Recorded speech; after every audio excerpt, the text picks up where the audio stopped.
Hey there, it's Lisa Danforth, business strategist and leadership vision coach. And today I am here with the wild and amazing Nicole Lewis Keeber. She is up to some outrageous things, and I cannot wait to share her with you today. So if you're joining us live, welcome. Or if you're joining us on the replay, I really appreciate you checking us out. We are live streaming on LinkedIn, Facebook, and YouTube, Nicole. So we're going to be all over the place. Good. So just a little bit about Nicole. Actually, you know what? I'm going to back up one quick second. I want to give a quick plug for the next couple of lives that I have going on. On September 17th, Janice Cooper from Equanimity is going to be speaking. She's going to be talking about the ripple effect, how to enhance relationships without causing tidal waves, which I thought was kind of great right behind your live, Nicole, kind of going along.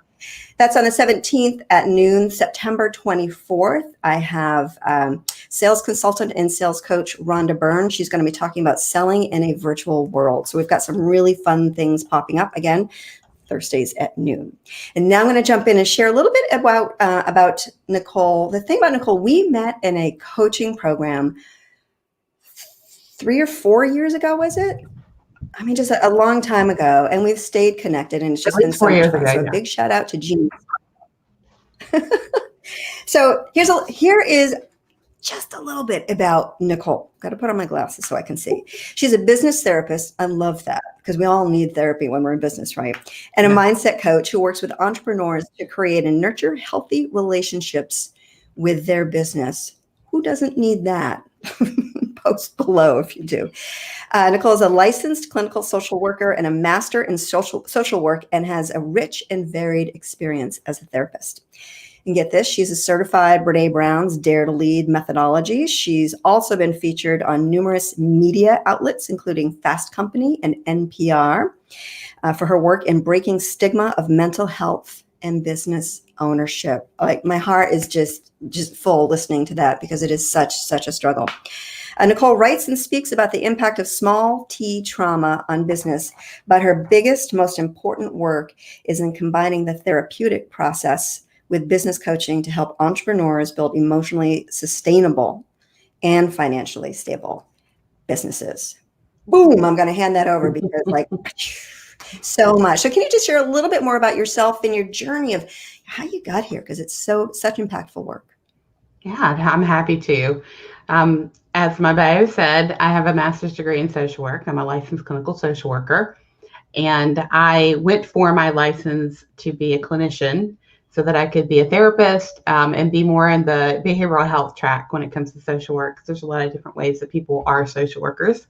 But I always knew I wanted to be a therapist. I always knew I wanted to, put out my own shingle and work within that arena. And so after about 18 years of doing that, I was really burnt out. I don't know if you've ever been in behavioral health or any kind of service industry. First of all, talk about abusive systems. You're not taught self-care. You're not given space for it. It's just relentless. We're not taught about energy hygiene or any of those things. So by year 18, I was completely, crispy, physically, emotionally, spiritually. And I left my profession and decided to do something different, and ended up getting certified to be a money mindset coach. That's when you and I first met. That's what I was doing. And, also very important work. Yes, very important work, because when you think about, again, when it comes down to the niche I have now, the experiences that we have when we're children really inform how we see the world and what we see as an opportunity for us, or what's for us, what's not for us, right? And when it comes to money, we have very, very distinct beliefs that we download about money as kids, no matter where you're at, right? Whether you had a lot of it or didn't have a lot of it, we internalize a lot around money. And so, I was working with business owners around money and mindset, but honestly, doing that work for myself opened up the ability to have a business, to see what was possible for me. Because as a social worker in school, what did they tell us? They said, you'll probably make $30,000 a year if you're lucky, with a master's degree with $80,000 in college loans. If you're lucky. Right? And so they're telling you what you can and cannot have, what you default to. And it never occurred to me to argue or say, not accept that, salary proposal. Like, it just never occurred to me, because as a social worker, there was an understanding of, as a social worker, you're going to be poor, right? But doing the money mindset work, and getting certified in it and seeing how it played out, I began to understand that I get to define what that looks like for me, and there is no default, even though I am a social worker, right? So it was so important. It's very important work to do, when you're a business owner. I'll take a breath if you have a question. No, I think it is incredibly important. And I love the fact that you highlight that, because so many of us put our self-worth and our self-value on our income. Mm-hmm. So we've got to get comfortable with that. That's imperative in creating a successful business, whatever success is to each individual. Exactly. And I like that you said that, because there's so many tapes playing in our heads about what it means to be successful and what dollar sign equals you, or whether you're successful or not. And it really gets to be what it is for you. And, early out in my business, I used to tell people, don't charge what you're worth. Create, pricing for your programs, your products, whatever it is that's aligned with what your vision is for you and your business, because you can't price what you're worth, because you're priceless. And if you've had challenges around your worth as a kid, and then you ask someone to put a value on themselves, like, that's a challenge right there. There's a huge gap to fill in to get there. So let's walk that one back a little bit. So, yes. And I'm just checking my phone because I just saw Christine Golden. Thank you so much for joining us. Said the video is frozen, and before it was frozen, I couldn't hear anything. Is anyone else having this problem? Christine, can you hear us now? I'm going to, let's see. Okay. I'm going off my other pad here. So we just got a message from Angela saying she could hear. Okay. Thank you, Angela. And welcome. I'm so excited you joined us. All right. So you went from therapist, money mindset coach, which is, again, just so incredibly impactful.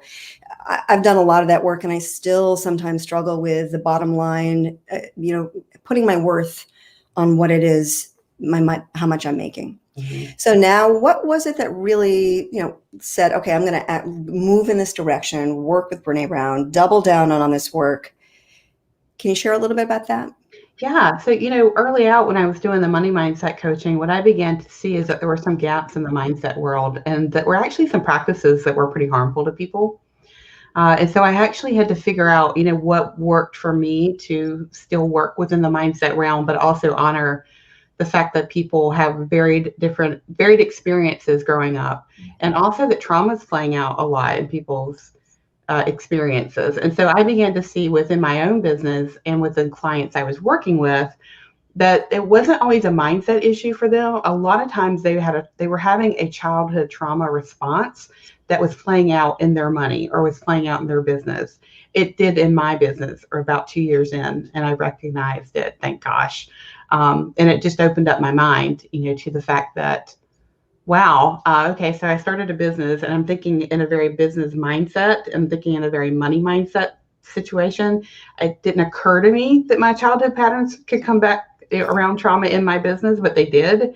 And I saw that happening with my clients too. So that's kind of how I veered off a little bit and away from doing money mindset coaching, to really doubling down to do research on how childhood trauma experiences, or even just seemingly insignificant childhood, experiences that we have that can mimic trauma responses, how they show up in our business, and how they can impact our, emotional sustainability in the business that we're creating, whether it's financially successful or not. You could take an emotional toll. And, that's where I kind of pivoted my business, and that's the work that I do now. And it was very aligned with the message from Brene Brown around leadership and vulnerability and shame. And that's why I went to be certified in her Dare to Lead processes in Daring Way, because they line up with what I do in a really fantastic way. Can you share with the audience some of the ways to see if the childhood, the small t trauma, is impacting our business? Because I know, again, I've done a lot of work, and I remember thinking, I don't want to look at my childhood it's not impacting me now. But as the older I get, the more I see how it's impacting. But could Mhm. you share some of the ones that you see commonly so that people might be able to start seeing where they're tripping themselves up and not realizing it? Yeah. So I want to back it up a little bit and talk about the moment that I recognized my own, because I think it's a story that helps people understand how theirs might be playing out, and I'll give some specific details, but the story seems to help people. Stories always help. Thank They you. always help people.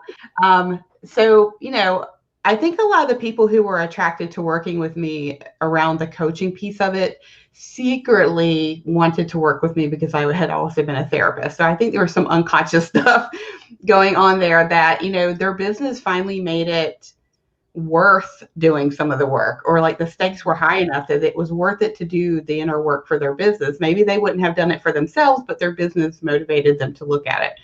And so that's how I started to see, I'm like, oh, there's some patterns here that are very interesting.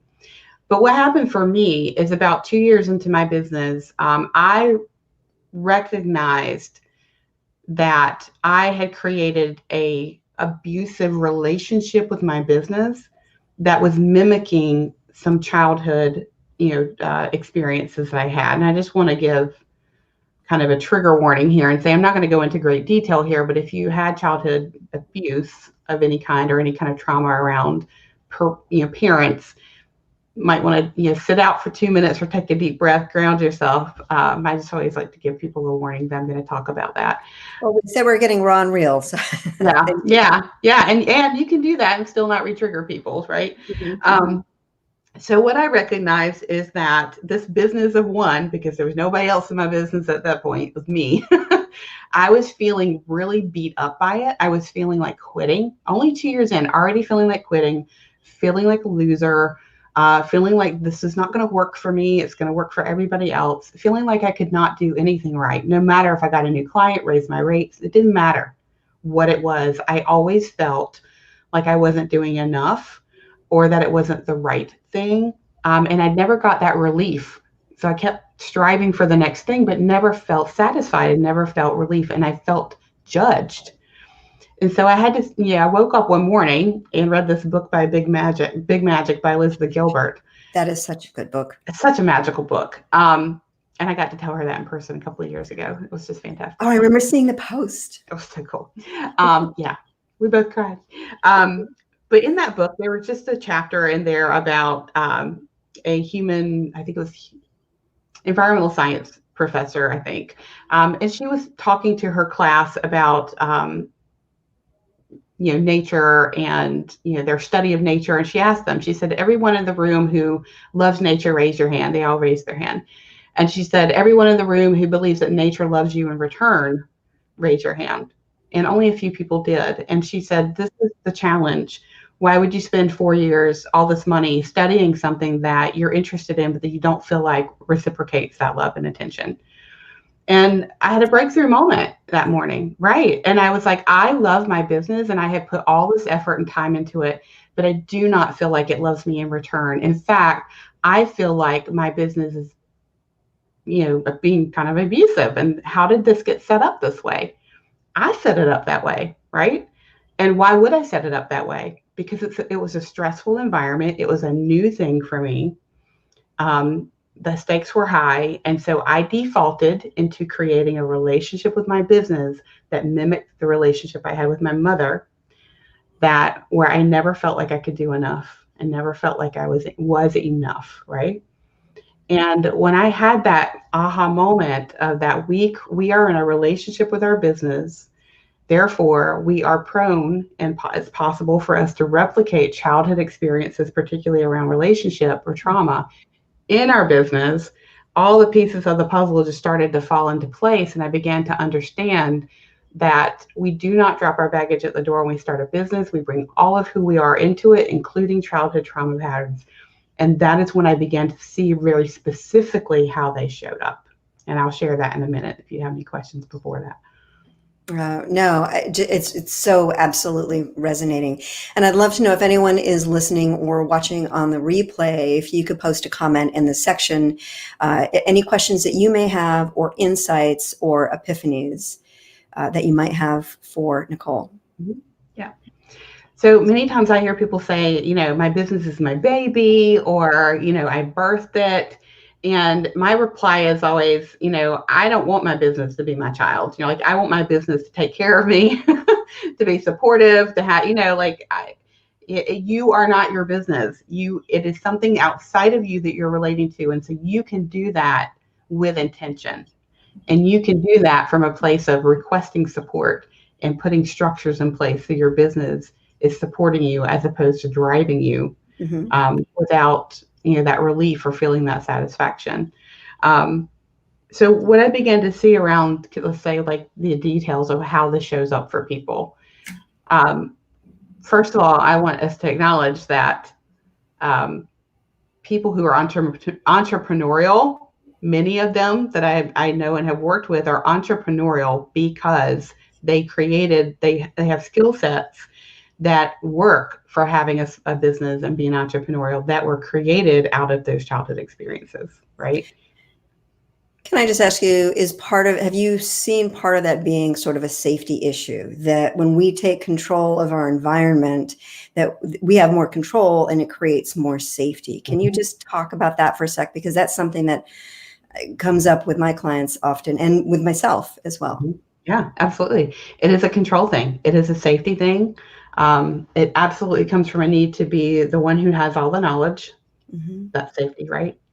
The one who pulls all the shots. It is the final word is yours. Again, safety and control. Thinking out of the box. It's a creative way of problem solving, because when you've had childhood experiences that were challenging, we either figure out a solution, right, or we crumble, and sometimes we do both at different times. But again, that need to think out of the box is constantly to be the one running out front, or the one coming up with a solution, or challenging the norm, or rebelling against it, whatever that may be. Again, it's a control and safety thing, because if I've got this covered, then I'll be safe. And that works for a while, right? But it's not sustainable for the long haul. And it's a great motivator to be a small business owner. It's a great motivator to be entrepreneurial, to be a leader, to be someone who's out there, out front, because the buck stops with you. So it's got both sides of it, but it really does come down to safety and control. Because perhaps you had some experiences in your life where you didn't have any control and you didn't have any power. And so you never want to feel that way again. And so you create a life, a business, a profession, an adulthood that mitigates that risk for yourself.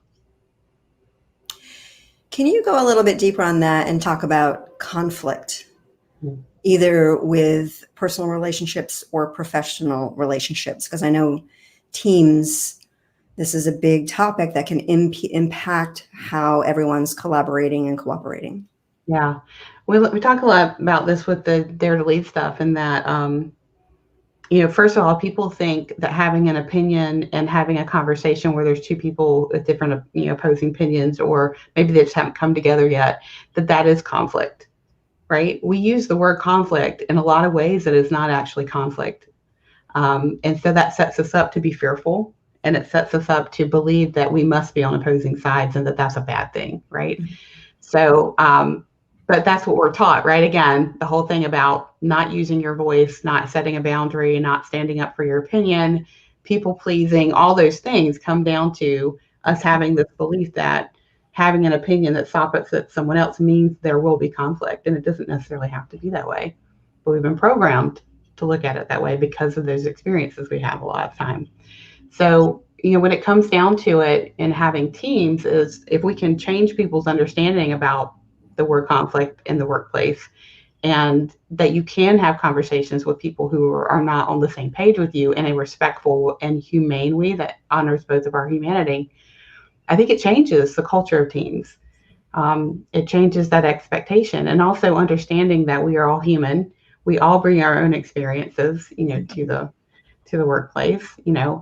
I see this happening in people's businesses, but I am confident 100% that us, if we're showing up at work, there's probably someone in our workplace that is triggering and makes us feel like, that guy reminds me of my dad or my ex-husband or whatever it is. and those things come with us, and they can really they can influence how we feel about the people on the team that we're working with. So Brene talks about, rumbling, and gives us language for how to rumble and have hard conversations in a way that is respectful, and vulnerable and real. And what I find is when we have the same common language, when we have to have those conversations, it gives everyone relief. So there's a lot of layers there about how this stuff shows up. But I think that having common language on having those conversations goes a long way in helping people come together. And the rumble is, which book did that come from first of Brené's? Was that in Braving the Wilderness first, or is it the actually, book? She really doubled down on it in Rising Strong, I believe. And then she talked more about it in Braving the Wilderness, which when it comes to, diversity and, equitable conversations and political conversations. When I read that book the first time, I was just saying, hell yeah. Like the first couple of chapters, I'm like, yes, Brene, yes. Yes. And then when I got to the chapter where she says it's hard to hate people up close and that you need to lean into the hard conversations. And I was like, damn it. That for me was such a pivotal moment, right? Because you could just miss. I'm done with you. I've cut you off. You are dead to me, right? But it is so hard to hate up close. Mm-hmm. Can you talk about that a little bit more, but also through the lens of with ourselves? Mm-hmm. Yeah, it's hard. And it is hard. I think that we give other people the benefit of the doubt way before we give ourselves self-compassion. Anyone here comment, throw a oh hell yeah, or not really in the comment section, because I don't know a soul that is kinder to themselves than they are to others. It's true. It's true. And it's why Brené's research, she attributes a lot to external researchers. And one of them is she talks about, she studies self-compassion. She even has like a quiz on her website that you can take. But she really does. She studies self-compassion. And I think that it's, when Brené says it's hard to hate people up close, what she's asking us to do is to be vulnerable, to understand who we are, right? And understand maybe what we were talking about, trauma or shame. What are the shame triggers that you have? What are the ones I have? How do they show up for us? So that we can recognize when we're getting emotionally hooked, and we can understand that, and we can recognize maybe when someone else is getting hooked, and we can have compassion for them and compassion with ourselves, so that we can learn to have these conversations, and get closer to each other and be more vulnerable. And not just cut someone off because they don't believe the same thing that we do. Because in a work environment, you're going to have people from all different walks of life. In your business, you're going to have clients, contractors, employees, you have people that you engage with from all walks of life. And so the more self-compassion we can have and understand what our own trauma triggers are, our own shame spirals, as she calls them, the easier it is for us to recognize it in them and have that compassion and say, I get it. We're both human. Let me back this up. Let me circle back on this conversation. Let me hear you out. Like the question, tell me more. Fantastic question. It leaves so much room for expansion, for understanding the other person. But if we haven't understood who we are, and we don't understand what our shame spirals are or our trauma triggers are from childhood or whenever, we can't do that work with other people, which is why the Dare to Lead process is so much about self-leadership first. It's not about how to jump in and lead a team. You have to understand yourself, do your work. Self-leadership comes first. Who you are is how you lead. And that really does come into the work that I do, right? And like who you are is who you are here is who you are in your business. And if you had some stuff that happened that you're still working out personally, it's going to show up in your business. Same thing with your employees, your clients, the people that you work with. That's why it's so important to do this work, so that we can have compassion for each other and begin to reach across and be more vulnerable with each other. So yeah, go to Kristen Neff's website and take the self-compassion assessment. And big shocker here, Lisa, whenever I have people go take that assessment, when it's in the Dare to Lead training or with my personal clients, usually their self-compassion is really, really low. one of the things I've loved that I have just brought with all of my work and just who I am is a quote from Brene Brown, or since a study basically on the people with the highest amount of empathy and compassion are the most boundaried of people out there. Can you talk about boundaries and the small t within our Mhm. business? Yeah. And I just Boundaries is want to very stop for a quick second. Angela said, "Oh yeah," when she does the important. same thing with the compassion. So Yeah. thanks. And that's our, that's our life's work, right? We as a system and as a culture, we have not taught to be compassionate to ourselves. And women, we've been taught to give more compassion, I think, to other people than to ourselves, like to give other people the benefit of the doubt first. So when you think about, boundaries, that is such an important topic when it comes to how small t trauma can play up in your business, or big T. And let me go back and define what small t trauma is, because I don't think we talked about that, and I don't want to confuse people. Thank you. So remind me of the question you just asked me so I Mhm. can get back there, because chemo brain is still a thing. And COVID brain on top of that is a thing. So, but just let me define what that is real quick. Um, so we as a culture, when we think about trauma, what we typically do is default to the idea of big T trauma. What that is like post-traumatic stress, post-violence, combat. Maybe you had a catastrophic illness or an accident. Gosh, a pandemic.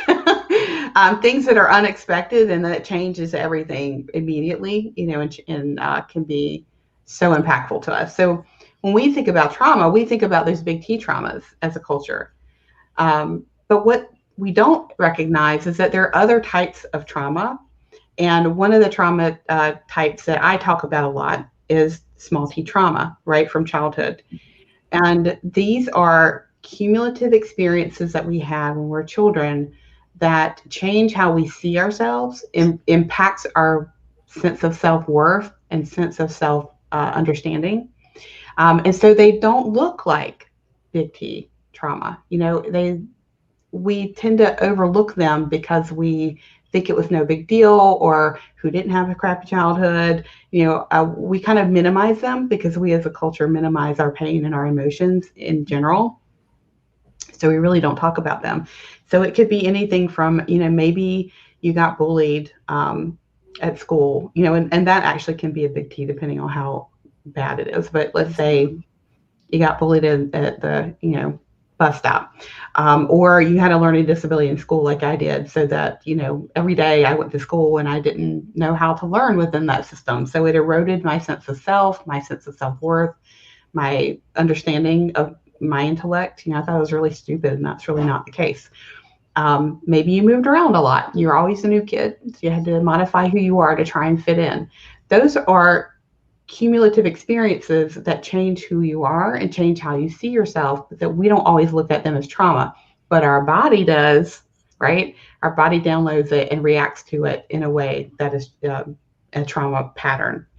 It also creates those inner kiddo voices that we have that also impact us and play out when we're in new, stressful situations.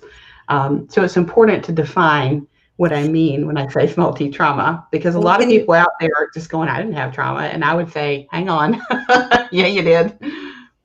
So, and totally lost my question. It was about the small t trauma, but anyway, thank you for explaining that, because it really does show up, and it is something that we completely wipe under the carpet. We should have control of it, and then we start going down the spiral of beating ourselves up because we don't have control of it. Our mind can go, and it's just this horrible sort of downward spiral.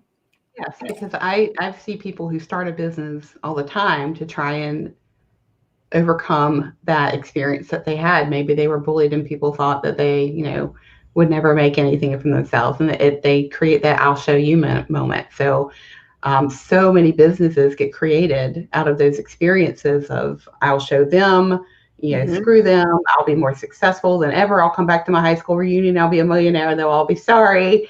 Or, I'll show my dad, my whomever. Like, I can't tell you how many businesses I see that were created to try and fix those old wounds and experiences which it doesn't work that way, by the way. But that's the underlying desire outside of actually having a business, and so it really does create some drama within your business structure. So yeah, and so my little phrase I like to say about this to help people is that big T trauma explodes, small T trauma erodes, but they are both big enough and strong enough to move a mountain. Big T explodes. Small T erodes. Okay, that huge, right? Absolutely huge. Can you talk a little bit more about, and again, I know I asked this before, but it is so easy for us to dismiss this in our lives, in our relationships, and in our business. Mm-hmm. Because I know I went through your website and you've got this amazing program going on as well. You may have trauma in your business if these certain things show up. Can you just kind of go through those bullets a little bit and share again so people can see themselves like, oh, I didn't realize that would impact my business in this way? Yeah, so I think we talked about boundaries earlier, in that having poor boundaries within your business is one. So I always like to say trauma conscious entrepreneurs, people who've done this work, they have really good boundaries with themselves. Like, they have decided these are the amount of hours I'm going to work this week, and I stick with it.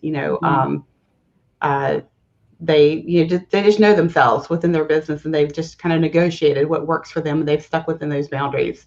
They have super healthy boundaries with their employees, meaning that they don't allow their employees' personal life to hook them to where they need to start fixing things or let blur the lines. They have really good boundaries with their clients.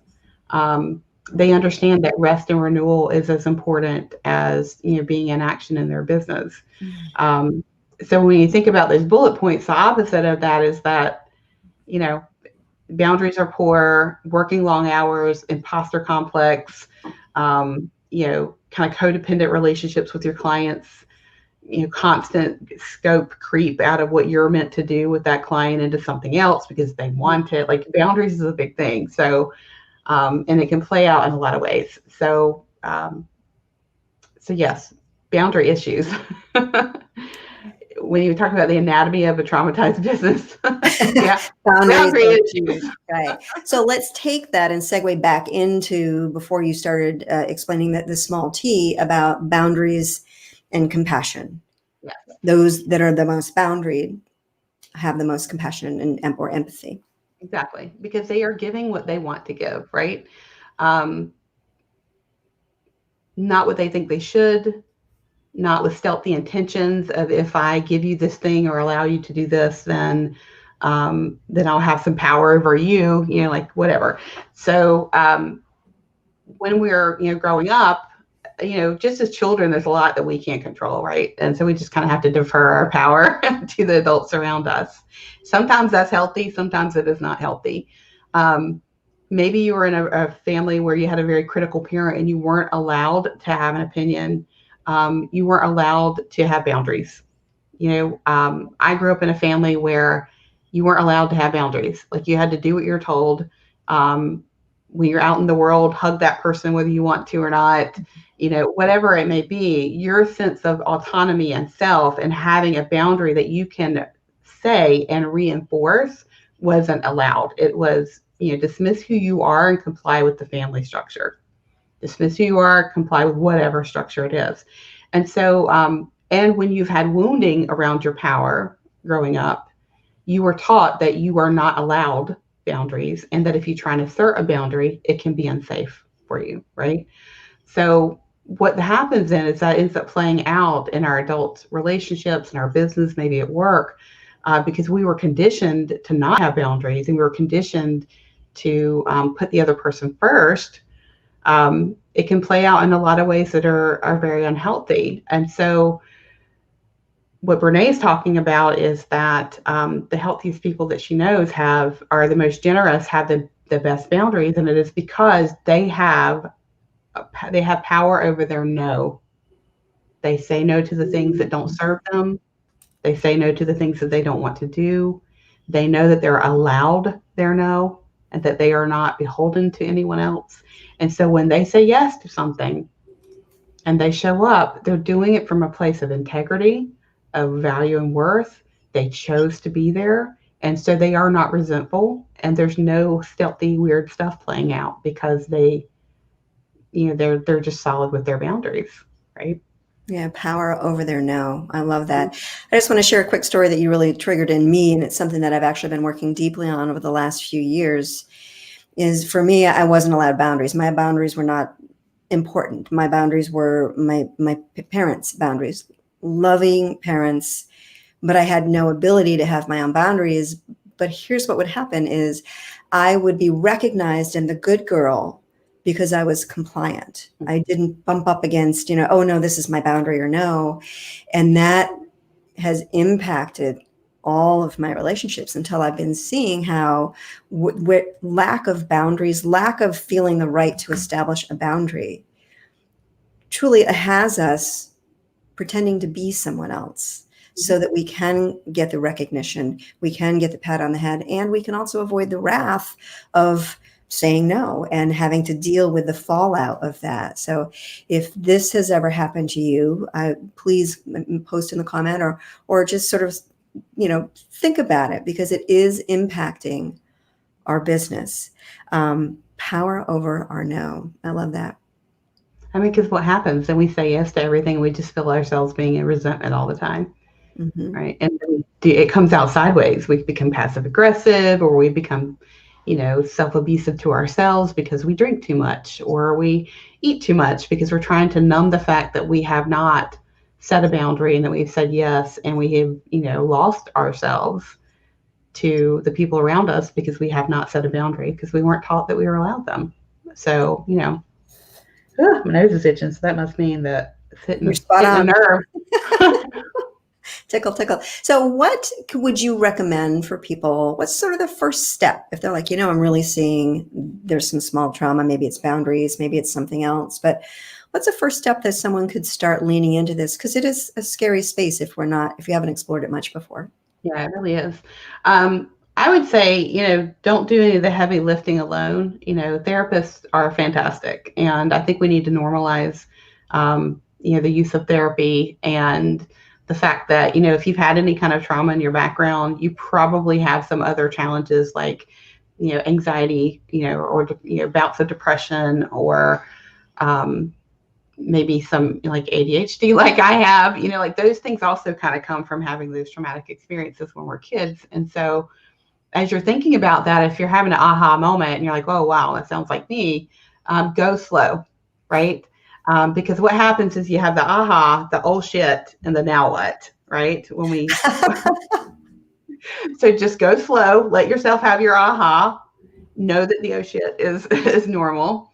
And the now what is for you to take a step back and you think about it. Don't rush into it too quickly. So think about, gosh, well, when I think about my life now, whether it's my business, my career, or, maybe my relationships, what are some of the patterns that I kind of see happen over and over, like you just mentioned earlier? And does that really just have to be me, like who I am in the world? Like, where did that start? Where did that start? Where'd that come from? And just start to notice where you see some of those patterns play out, and get curious about them. And if you feel like that you want to work with a therapist, go work with a therapist. There's a lot of coaches out there, who do, personal development work as well. You can look into that, but I would say go slow and do it with self-compassion. And also to know that no one's looking for their childhood trauma in their business. They're not. We're not taught to do that. We get a business but it's plan. there. I know. Business plan, sales plan, marketing plan if you're lucky, right? But no one asks you, hey, what experiences did you have as a kid that could actually come back and be replicated in your business? No one's asking us that. They're not even asking you, do you tend towards anxiety or do you tend towards, depression when you're stressed out? No one asks you that. So you weren't meant to know that. I'm asking you that. But if you didn't recognize it and it caught you out, you're in good company, because we are not taught to do that. We are taught to abandon who we are when we start a business, go into a career, new position, and that is not humane. So if this is just coming to you now, remember one thing: therapist was in therapy and still did not recognize many of the experiences I had as a child were Mhm. trauma until my therapist called me on it, right? So you're in good company. It is okay. Go slow and give yourself self-compassion, because we are trained and conditioned not to look at it this way. So just take a deep breath, let it go, and go slow. Yeah, one of the things you mentioned, one phrase that I absolutely adore is compassionate curiosity. Just having some compassion and really looking at what's going on for you, because you can't fix the struggle if you're not willing to compassionately look at what the triggers are. Yeah. Yes, exactly. And I would just say, if you have a business, I want you to think about it. If your business was a person from your past, recent or far past, if you were to identify, kind of like give your business an entity or a name, who would it be? And that can help you kind of figure out maybe where you might be playing out some patterns in your business, because how are you relating to it? So think of your business as a person and just kind of do some of that inquiry. And let go of your story about that. Yes. Yeah, that we I think we observe ourselves and minimize the impact that it is when we stop and slow down and really look at with curiosity. What is a myth or a story that you would like to debunk about small t trauma, whether it's in your business or just out in life? Yeah, that it's not as impactful as big T. And I would have to say that in many cases, I find that it is more erosive, because, I can have a traumatic event when I walk outside of my house that has nothing to do with me. And the person maybe didn't know me, or it came out of the blue and I recover from it, right? Mm-hmm. When it comes down to the small T, is usually we're marinating in a system that doesn't value us or doesn't see us for who we are, right? Or we have a family system around us that's reinforcing that belief. So it is cumulative, and they can be very small events, but they add up. And those really get into our DNA. They really impact how we see ourselves and what this says to us about. If I go out and get a car accident today, I might be mad. I'm like, I should have taken another route. I'm not going to own it and personalize it and beat myself up with it in the way that I would if it was a small T experience. Like, oh, here I am again. I'm the dumb one. I don't understand. Everyone else always understands what's going on, but I don't, because I have a learning disability and I'm less than, right? So small T is very impactful. You probably have them and have not recognized them. And so that's why they continue to run unconsciously in your nervous system and in your mind. Um, so just because we say they're little T, please do not, look at them and dismiss them and minimize them, because they are very, very impactful, in many ways. I think that are more than some big T trauma. So we got to look at it. We've got to name it. Can you talk for a little bit about small t and, as we said in the title, the profits, right? The profitability of your business and how it could, different ways that it could impact your profitability. Mm-hmm. Yeah, I mean, gosh, lots of ways. So, money trauma is a thing, and we experience a lot of messages around money when we're growing up. And so one of the ways that I see it play out is that, perhaps you had a experience when you were a kid where the security of your family or the security and safety of you was impacted by maybe the loss of an income, or, maybe a parent got laid off or you had to move. There's some event that happened to make you feel less secure and less safe. And it was, wrapped up in money. That can really play out in your business when you're looking at your finances and when you're setting things up. That belief that the belief can come up in a lot of ways, and that, I'm not safe or secure, so I have to earn a lot of money, or no matter the amount of money I ever earn, it will never be enough to make me feel safe and secure. Or why bother? Because it can just be taken away from you at any minute. So I do see that impacting people's profits in their business, because they're constantly reacting to that money trauma and how they set up their pricing, what decisions they make around, purchasing with their own business, giving away things for free that they didn't mean to give away for free, giving discounts to friends and family, that again are not intentional. They're default because you feel guilty or you need someone's approval or, whatever that may be. However, that money trauma may be playing out in your profits. So, but again, the flip side of that is I've seen people who have that money trauma that drive themselves to a very high level of revenue in their business, just, very successful from a financial standpoint, but they are miserable, they're burnt out, and they are destroying themselves personally because they're trying to feel safe and secure attached to a dollar sign, but that's not a possibility because that emotion and that dollar sign it doesn't jive, right? And so that's how money trauma can play out too. You can have fantastic profits, but be destroying yourself. One thing that popped up as you were talking that I see a lot in my work with clients is they give over more of their time. So if they're working with someone and they have an hour appointment, it moves into 90 minutes or 2 hours, and they're giving away their time because their belief is they have to give more to either be of value, add value, or be liked. Right. Yeah. Like it wasn't enough, just what you negotiated. Right. So how do you start the conversation if you've got, say, a team? Right? Because it's not necessarily sharing about yourself, but if you're seeing some impact in your team members around you, can you give a couple of tips for people? Because it's a sensitive topic. How would you start the conversation? So if you're starting to see the emotional impact that's happening or around, I think just like you said, compassionate curiosity.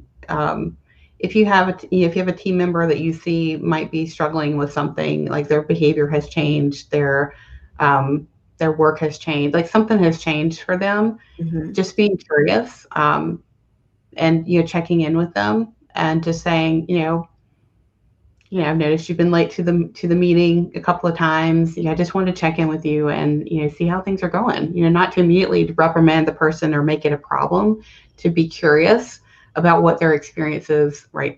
What their human experience is. Don't make any assumptions about it, and don't tell yourself a story about the fact that they're not respecting the meeting, right? So one of the most important things we can do as leaders, we have a team, is to check, what am I telling myself about the situation, this team member or the team in general? What story am I telling myself about this, or am I making up?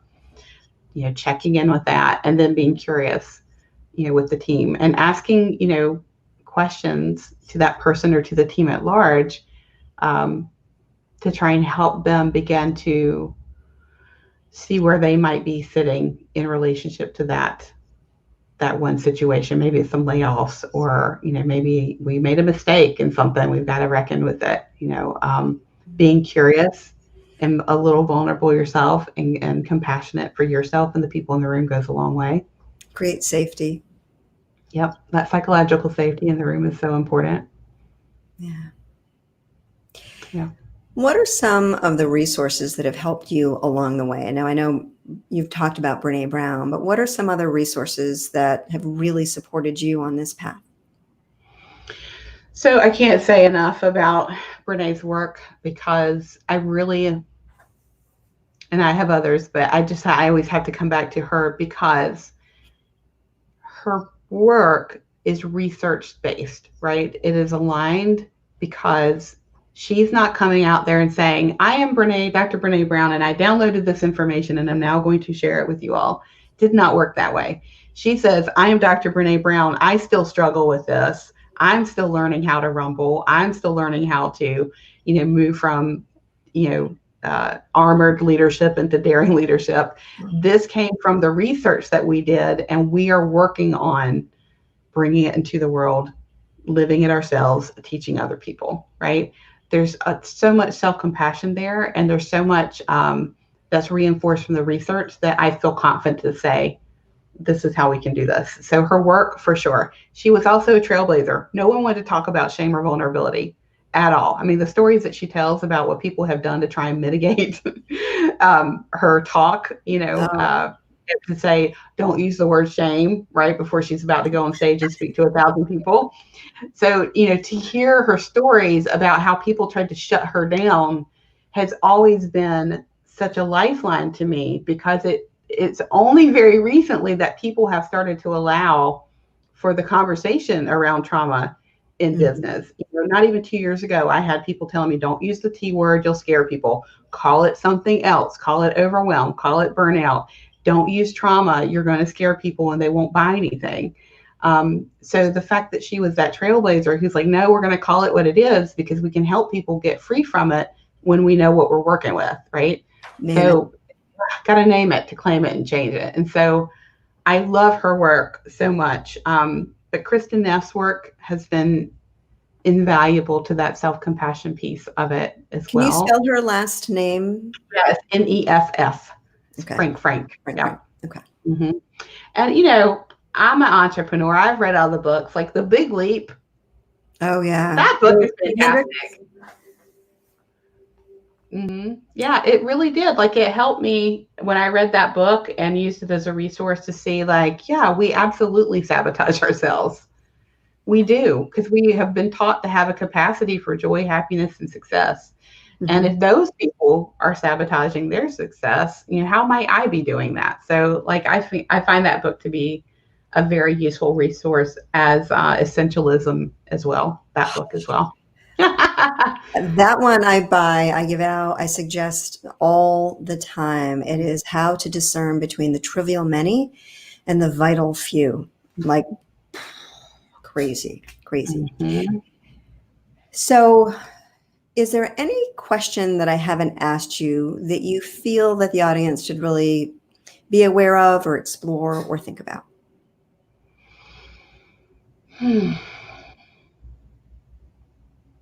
I think that I wrote a book called The Three Whys, and it's on Amazon for 99 cents if anybody wants it. And in this book, I ask people, and I want people to think about this. Why did you really start your business? Mm-hmm.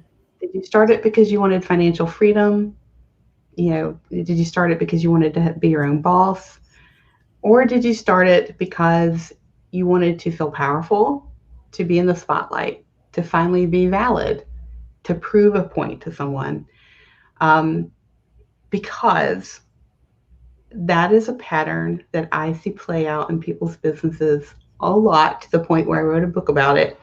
And so when you can hone in to what your true real why is, not the Simon Sinek why, like who your true why is, like the stealthy thing underneath it that you're trying to prove to somebody, you can get free from a lot when you can do that, because then you can recognize, like, oh, I'm never going to my dad's never going to approve of me. So it doesn't matter what amount of money I make, how big my company gets. That feeling probably is not going to come and will not come from my business. And so I can stop striving for that. I can set my own goal. Mm-hmm. What would make me feel good about myself? Because you will strive but never arrive when it comes to those stealthy intentions that get wrapped up in your business. So my question is, why did you really start your business? Really, why? And what do you want? I mean, I love that, because that inspires us to get into what is it that we really want, instead of just having an idea and jumping in. So, Nicole, thank you. Yeah. Thank you so much. We're coming up on the hour in just a few minutes. Angela, I can see that you are in the wings. Would you like to go live with us? I can click and pop you in if you'd like. And are there any other questions? There's a comment in the chat. Angela said, not sure if there's time for questions, but if there is, here we go. Angela says, the conversation no, my camera's not connected. Yeah. No. That's right. This conversation shows how we're raised in a model of clear authority, and traditional workplaces are overwritten with authority. And then when we step into business building, what? Can you say a few words about finding healthy models? Is authority in direct opposition to compassion? Bam, Angela Todd. Angela asking the hard questions. She does. I think I understand, but if not, check me and I'll come back around to it later. Sorry. No. Sorry. Don't be sorry. It's the bold question. No, these are the questions that we are being shown we need to contemplate right now, because we are being asked to overhaul the systems that we operate with them, because they don't work for everybody, right? So is authority in direct opposition to compassion? I don't think so. I think, again, it comes down to, how do I view the word authority? Like, what does that mean? Do I see that as authority means that you have power over me and that I don't have any choice and I have to comply?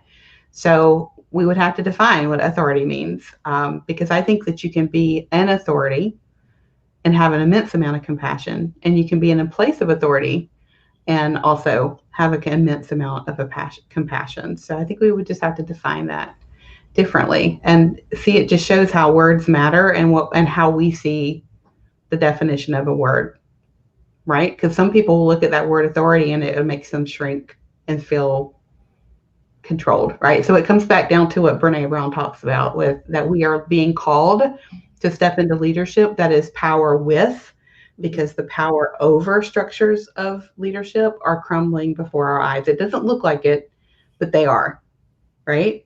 So it's the power with that we want to move forward to when it comes into leadership. So what does authority mean there?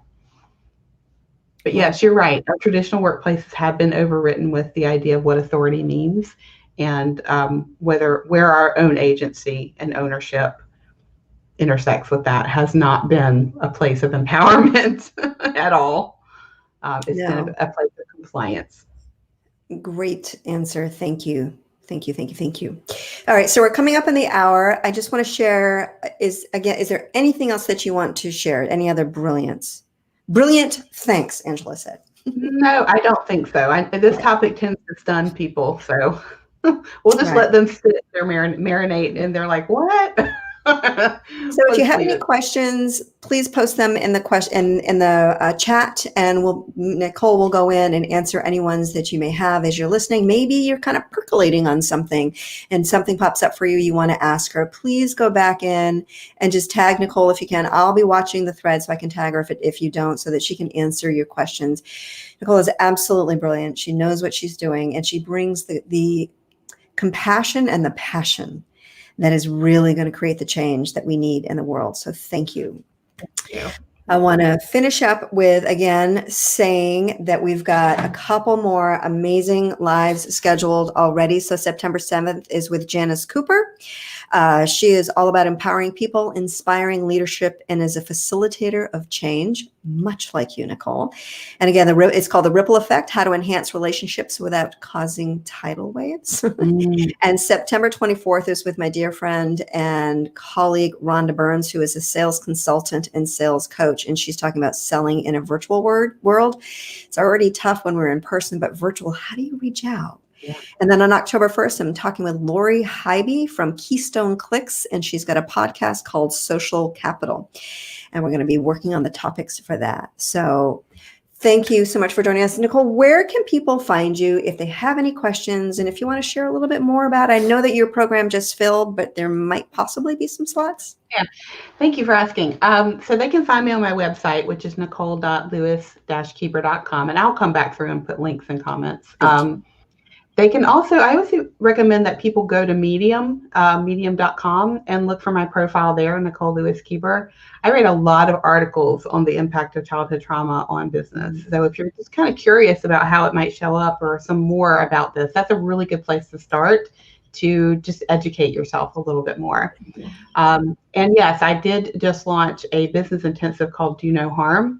Learn how to have a trauma-free business and do no harm to your people, your profits, and your processes and your profits.